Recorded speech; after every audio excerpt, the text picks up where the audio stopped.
بسم اللہ الرحمن الرحیم۔ السلام علیکم۔ یوٹیوب پر، فیس بک پر آپ مجھے دیکھ رہے ہیں، میں طارق متین ہوں۔ بہت اہم خبریں ہیں۔ Army chief general Qamar Javed Bajwa صاحب نے پاکستان کی مدد کی ہے، شہباز حکومت کی مدد کی ہے۔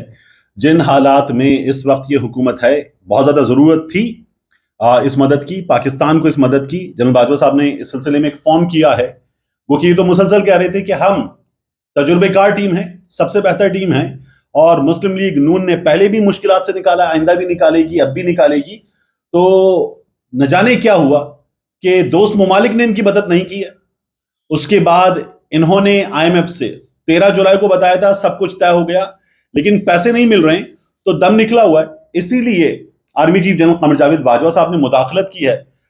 جنرل غلام مصطفیٰ صاحب نے اس سلسلے میں ایک کمنٹ کیا، انہوں نے کہا ہے کہ یہ انیوژول ہے، یہ عام طور پر ایسا ہوتا نہیں ہے، لیکن بہت ضروری تھا، اس لیے انہوں نے اس پر تالیاں بجانے کا اشارہ کرتے ہوئے اپنے خیالات کا اظہار کیا ہے۔ اس کے علاوہ میں اپنے ان دونوں لیپ ٹاپس کو کچھ چپ کرا دوں جو مسلسل واٹس ایپ کی وجہ سے شور کر رہے ہیں۔ واٹس ایپ ہمارے یہاں بڑی مداخلت کرتا ہے۔ بہرحال تو ہوا کیا ہے، دیکھیے ایک خبر اور ہے، بہت اہم ہے۔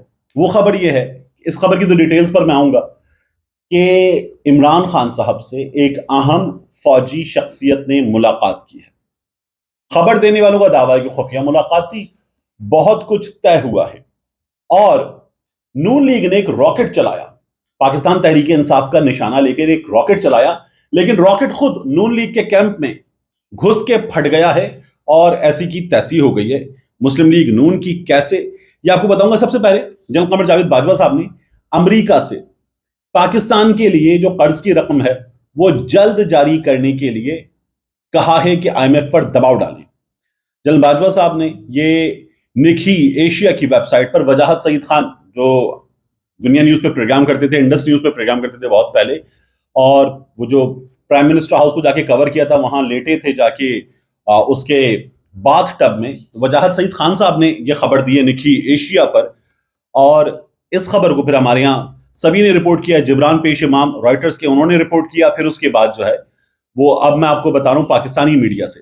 جنرل باجوہ صاحب نے امریکہ کی نائب وزیر خارجہ وینڈی شرمن سے ٹیلی فون پر گفتگو کی ہے، اور کہا ہے کہ وائٹ ہاؤس اور محکمہ خزانہ IMF پر پاکستان کے لیے تقریباً 1 ارب 20 کروڑ ڈالرز کی فوری فراہمی کے لیے دباؤ ڈالے، جو پاکستان کو دوبارہ شروع کیے گئے قرض پروگرام کے تحت ملنے والے ہیں۔ 13 جولائی کو مفتاح اسماعیل صاحب نے ایک ٹویٹ کیا تھا اور کہا تھا Pakistan and IMF have reached an agreement، معاہدہ ہو گیا ہے۔ We will soon receive $1.17 billion as the combined 7th and 8th tranche. I want to thank the PM, my fellow ministers, secretaries, and especially the finance division for their help and efforts in obtaining this agreement. اور پھر IMF کا agreement وغیرہ انہوں نے اس کے ساتھ tag کیا ہوا تھا۔ یہ مفتاح اسماعیل صاحب کا دعویٰ تھا، لیکن اب اس پر کچھ ہوا نہیں تھا، اس لیے جنرل باجوہ صاحب نے اس سلسلے میں فون کر کے اپنا کردار ادا کیا ہے۔ تو یہ لوگ تو کہتے ہیں کہ ہمیں کسی کی مدد کی ضرورت نہیں ہے، ہم سویلین بالادستی اور سول سپریمیسی والے لوگ ہیں، مگر مدد کی ضرورت ان کو پڑی ہے۔ پہلے جن کے بارے میں دعویٰ کیا جا رہا تھا کہ ان کو چلایا گیا ہے، اب یہاں ہم دیکھ رہے ہیں کہ یہ لوگ کچھ کر نہیں پا رہے۔ پھر عمران خان سے جو ملاقات کی خبر ہے، یہ خبر جو ہے وہ ہمارے سامنے آئی فخر الرحمان صاحب کی جانب سے، سینئر صحافی ہیں۔ انہوں نے کہا کہ بریکنگ خبر ہے، ارلی الیکشن ہونے والے ہیں، اس سلسلے میں اتفاق ہو گیا ہے۔ ایک ہائی لیول کے سینئر آرمی آفیسر نے عمران خان صاحب سے ملاقات کی ہے، اور چیف آف الیکشن کمیشن جو ہیں وہ جلد استعفیٰ دے دیں گے، انہوں نے یہ خبر بھی دی، اور ڈیٹ جلد انتخابات کی یہ اکتوبر میں ڈیسائیڈ ہو جائیں گے اکتوبر میں انتخابات۔ یہ ان کے ٹویٹ کا لب لباب ہے۔ میں نے بنی گالہ میں عمران خان صاحب کے ساتھ موجود ایک شخصیت سے اس سلسلے میں رابطہ کیا اور پوچھا کہ جو خبر آ رہی ہے کہ عمران خان صاحب سے ایک فوجی شخصیت نے ملاقات کی اور یہ تمام معاملات ہوئے، انہوں نے کہا یہ تمام معاملات کیسے ہوں گے جب ملاقات ہی نہیں ہوئی؟ عمران خان صاحب سے کوئی ملاقات نہیں ہوئی ہے، عمران خان صاحب کہیں جا کر کسی سے نہیں ملے، عمران خان صاحب سے کوئی نہیں ملا، یہ بے بنیاد خبر ہے۔ اس لیے اس میں کیے گئے تمام دعوے جو ہیں وہ غلط ہیں، کیونکہ PDM بھی کہہ رہی ہے ہم الیکشن وقت پر کروائیں گے۔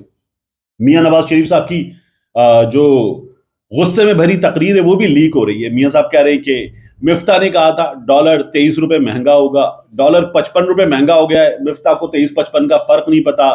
شہباز صاحب اپنے مفتہ سے کہیں کہ اتحادیوں کو اعتماد میں لیں، اگر حکومت کرنی ہے، اگر لگا ہوا ہے تو ڈٹ کے کریں، ڈٹ جائیں، اور یہ تمام باتیں ہوئی ہیں۔ ایک اور تقریر لیک ہوئی، وہ میں آگے جا کے آپ کو بتاؤں گا، اگلی ویڈیو میں بتاؤں گا۔ تو یہ اس وقت کا حال ہے، اور اس وقت پی ڈی ایم کہہ رہی ہے کہ ہم نہیں جائیں گے الیکشن میں، کیونکہ ان کو پتا ہے کہ بہت مار پڑے گی، بہت بہت مار پڑے گی۔ فضل الرحمان صاحب کے حوالے سے خبر یہ آ رہی ہے کہ فضل الرحمان صاحب نے کہا تھا ہمیں کہا گیا قربانی دیں، اور اب ہمیں دھکا دے رہے ہیں۔ تو کون کہہ رہا ہے آپ کو قربانی دیں؟ کون آپ کو دھکا دے رہا ہے؟ ہمت کریں، بتائیں، نام لیں۔ آپ اب بھی وہی کہیں گے السلام علیکم منع کے ابا، وعلیکم السلام منع کے ابا۔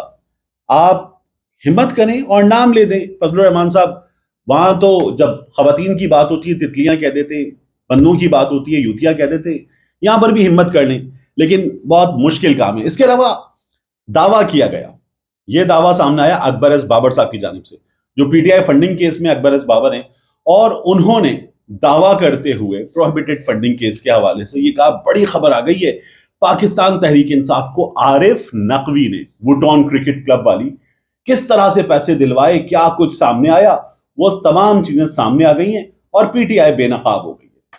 اب ایک فائنینشل ٹائمز کا آرٹیکل تھا، اس آرٹیکل میں کچھ واہیات باتیں بھی ہیں، لیکن ان کو چھوڑ دیجیے اگر تو آرٹیکل میں جو چیزیں ہیں، اکبر ایس بابر صاحب نے اور پھر مسلم لیگ نون نے اس پر بڑی باتیں کی، اس پر پاکستان تحریک انصاف کا جواب کیا؟ تحریک انصاف کا جواب یہ ہے کہ فائنینشل ٹائمز کا ایک آرٹیکل سکینڈل بنا کر پھیلایا جا رہا ہے، لیکن تحریک انصاف نے اپنے اکاؤنٹس میں تمام چیزیں جو ہیں وہ خود ڈکلیئر کر رکھی ہیں۔ سال 2012 میں اوورسیز پاکستانی عارف نقوی کے ووٹون کرکٹ کلب کے فنڈ ریزنگ ایونٹ سے پاکستان تحریک انصاف کے بینک اکاؤنٹ میں، کہیں اور نہیں، بینک اکاؤنٹ میں قانونی طریقے سے یہ پیسے آئے تھے، اور عارف نقوی نے خود الیکشن کمیشن آف پاکستان کو اور پاکستان تحریک انصاف کو حلف نامہ جمع کروایا تھا کہ یہ رقم قانونی طور پر قانونی ذرائع سے اکٹھی کر کے ٹرانسفر کی گئی ہے۔ عارف نقوی صاحب جو ہیں ان کے بارے میں پاکستان تحریک انصاف کہتی ہے 2012 میں کامیاب اوورسیز پاکستانی تھے، اس وقت کے 2012 کے حساب سے یہ رقم 18 سے 20 کروڑ روپے بنتی ہے، اور سیاسی جماعتوں کے اخراجات کے حوالے سے یہ رقم بہت تھوڑی ہے۔